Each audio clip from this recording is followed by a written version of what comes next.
ওর মুখটা বারবার ভেসে উঠছে।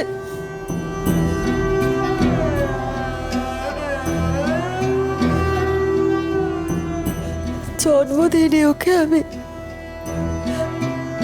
কিন্তু নিজের মার থেকে কিছু কম ছিলাম না আমি। আর আজ সেই মেয়েকে আমি নিজের হাতে তাও করে ওর চিতা ভস্ম ভাসিয়ে এলাম। রমনা দেবী, আপনি একটু শান্ত হন। আমরা ঠাকুরের কাছে প্রার্থনা করেছি ঝিনুক যেখানেই থাকুক না কেন যেন ভালো থাকে।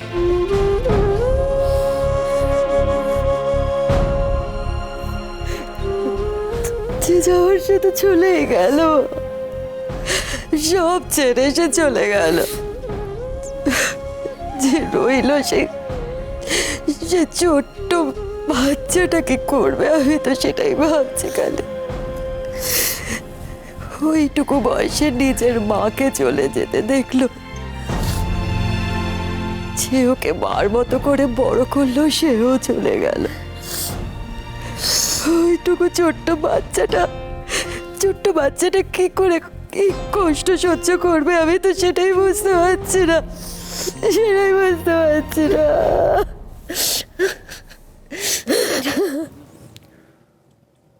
ম্যাডাম, আপনি অলিকে নিয়ে চিন্তা করবেন না। অলির দায়িত্ব আমি নিয়েছি, আর সেই দায়িত্ব আমি পালন করব।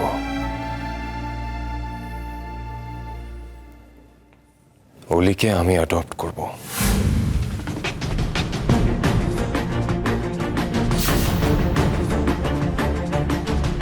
তুই দত্তক নেবি? হ্যাঁ ঠাম্মি, অলি আমার মেয়ে হিসেবেই বাড়িতে থাকবে।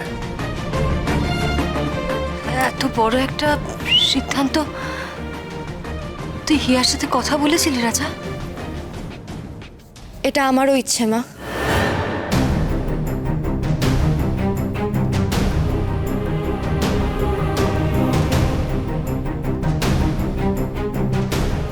এটা আমাদের দুজনেরই সিদ্ধান্ত। আমরা অলিকে দত্তক নিতে চাই, কিন্তু ম্যাডাম তার আগে আপনার অনুমতিটা নিতে হবে আমাদের। কত কি ভেবেছি হিয়াকে নিয়ে, আর ও কিনা অলির ভবিষ্যৎ নিয়ে ভেবে যাচ্ছে এখনো। ম্যাডাম, আশা করি এই ডিসিশনে আপনার কোনো আপত্তি নেই। আমার মনে হয় তুমি বড্ড তাড়াহুড়ো করে ডিসিশন নিচ্ছ জান। দেখো, এইরকমই একটা পরিস্থিতিতে তুমি ঝিনুককে বিয়ে করার সিদ্ধান্ত নিয়েছিলে। সেটা একটা হঠকারী সিদ্ধান্ত ছিল। বাবা, সেই ডিসিশন নিতে গিয়ে আমার মনে কোনো দোটানা ছিল না, এখনো নেই। জানি, আমি জানিও জান, কিন্তু তবুও বলবো আরো ভাবো, কারণ কারোর দায়িত্ব নেওয়া এক জিনিস, আর কাউকে দত্তক নিয়ে তাকে মানুষ করে বড় করা অনেক বড় ব্যাপার। আপনার কি মনে হচ্ছে হিয়ার আমি এটা পারবো না? দেখো জান, সেটা সময় বলবে। আমি শুধু তোমাকে এইটুকু বলছি যে তাড়াহুড়ো করে এই ধরনের ডিসিশন নেওয়াটা ঠিক নয়। দেখো, এতে তোমাদের দুজনের মধ্যে কমপ্লিকেশনস বাড়তে পারে। আমি তোমাকে এই কথাগুলো বলছি মানে আপত্তি করছি তা কিন্তু নয়। দেখো, বাড়িতে একটা বাচ্চা মেয়ে থাকবে, আমাদের সকলের ভালোই লাগবে।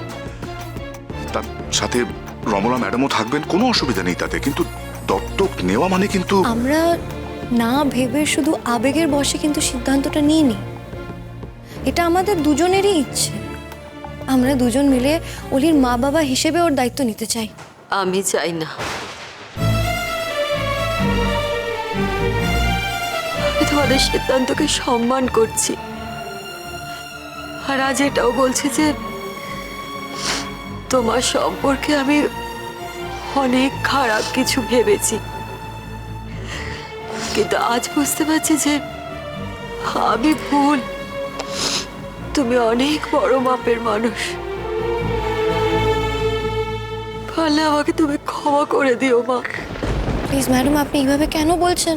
আমি জানি অলি তোমাদের কাছে খুব ভালো থাকবে, তোমাদের কাছে অলিকে তুলে দিতে পারবো না আইনত।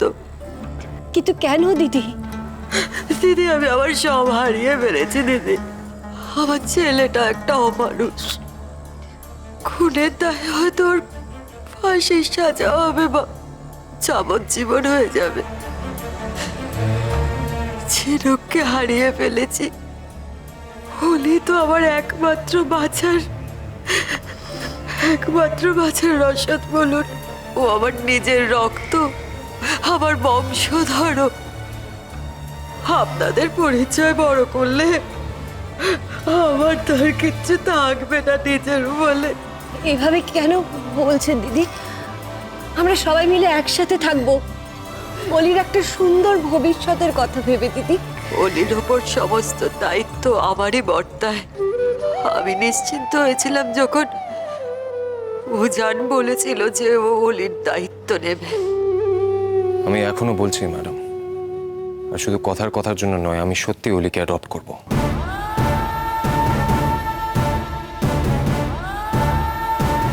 আমি বুঝতে পারছি তোমার কথা, কিন্তু অলিকে নিয়ে আমার আর ভয় নেই গো। কারণ আমার ছেলে রক্তিম তো জেলে আছে, ও তো কিছু করতে পারবে না। আমি অলিকে নিয়ে যাবো আমার দেশের বাড়িতে, নিয়ে যাবো। আমি ওকে নিজের মতো করে মানুষ করব। আমার মনে হয় কোনো সিদ্ধান্ত নেওয়ার আগে আপনিও একবার একটু ভেবে দেখুন। আমি আপনাকে অভিযোগের কোনো জায়গা দেব না ম্যাডাম, আপনি জাস্ট আমাদেরকে পারমিশন দিন।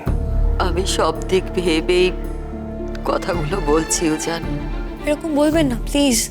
আমাদের যদি কোনো ভুল ত্রুটি হয়ে থাকে সেটা আপনি আমাকে বলুন, আমরা সেটা শুধরে নেব, কিন্তু অলিকে এখান থেকে নিয়ে যাবেন না প্লিজ। প্লিজ আপনি আমাকে কথা দিন প্লিজ। আমি দেখছি মা। হ্যালো, হ্যাঁ কে বলছেন? ভট্টাচার্য মশাই? হ্যাঁ ঠাকুরমশাই, আমি ফোন করেছিলাম ওই ঝিনুকের কাজের ব্যাপারে। হ্যাঁ হ্যাঁ বলুন। হ্যাঁ আমার শাশুড়ি আপনাকে ফোন করেছিলেন। সাধ্য শান্তির কাজের জন্য বলেছিলেন মিসেস চ্যাটার্জি। অপঘাতে মৃত্যু তো, তাই 3 দিনে কাজ করতে হবে। তো 3 দিন হিসাবে আগামীকাল সকালে আপনাদের কাজগুলো করতে হবে। আচ্ছা। আপনারা সব সাধ্য শান্তির উপকরণ জোগাড় করে রাখবেন, আমি ঠিক সময় মতো পৌঁছে যাব। অনেক ধন্যবাদ আপনাকে, রাখলাম। হ্যাঁ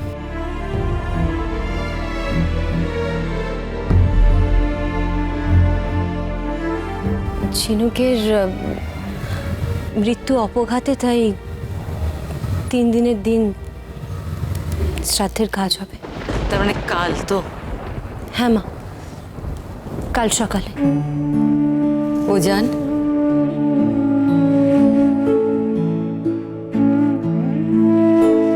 ঝিনুকের এই ছবিটা বড় করে বাঁধাতে দিও, কালকে কাজে লাগবে উজান।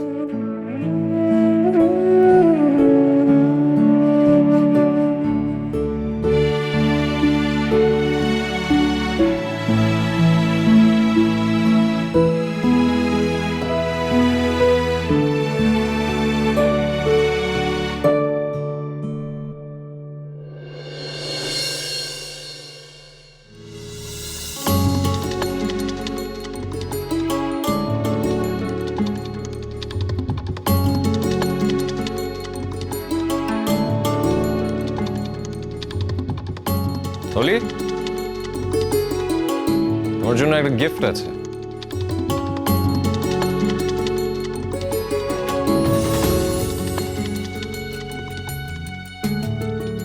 এ নাও। এটা কি? খুলে দেখো। সেই তো, খুলে দেখি তো কি আছে এর ভেতরে।